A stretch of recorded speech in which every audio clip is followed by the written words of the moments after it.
साथियों, वंदे मातरम। चाय की चर्चा के नवीन अंग में आपका स्वागत है। मैं गंगा सिंह भटनाल। साथियों, जो चुनाव हो रहा है बिहार के अंदर, तो इसकी जो गूंज है और इसके जो रिजल्ट का नतीजा है वो काफी हद तक प्रभावित करेगा आने वाले 2027 में यूपी के अंदर, क्योंकि जो स्थितियां हैं सेम है, परिस्थितियां भी सेम है।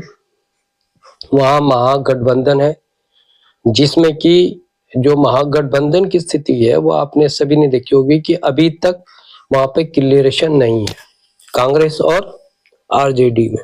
और भी कई छोटे छोटे दल हैं जिनमें कि आपने देखा होगा एक नई चुनौती वहां पर आ गई, ओबीसी और अन्य दलों को उन्होंने छोटे छोटे दलों को मिला लिया, वो भी एक चुनौती होगी। तो उसी के परिप्रेक्ष्य में अगर हम यूपी का 2027 का चुनाव की गणना तुलना करते हैं तो स्थितियां भी लगभग सेम है, समांतर है। अब विश्लेषण जो हमें करना है कि वहां पे आरजेडी है तो यहाँ पे अखिलेश है जो बड़ी पार्टी है, और कांग्रेस का तो आपको पता ही है कि अगर कांग्रेस साइकिल के पीछे की सीट में बैठ गई तो समझो क्या हाल करेगी वो। सब पे भरोसा किया जा सकता है, लेकिन कांग्रेस पार्टी पे भरोसा करना बहुत मुश्किल है।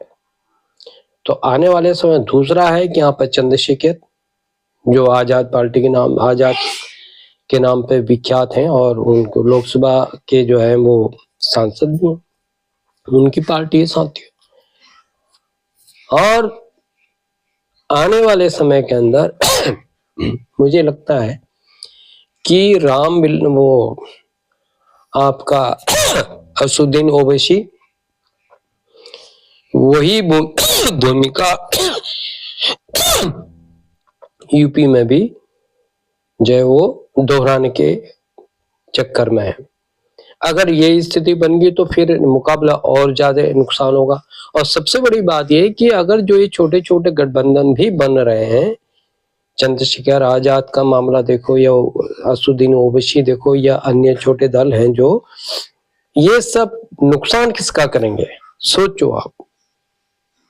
ये सब नुकसान जो होगा समाजवादी पार्टी का होने वाला है, कांग्रेस का भी नहीं होगा, क्योंकि कांग्रेस के जो कोर वोटर हैं लगभग वो मेरे ख्याल से दशकों से शिफ्ट हो गए सपा में और कुछ हद तक बसपा में हो गए थे। लेकिन बसपा बहुत बड़ी चुनौती सामने आ रही है, क्योंकि वो उठ के खड़ी हो गई है सुश्री मायावती जी।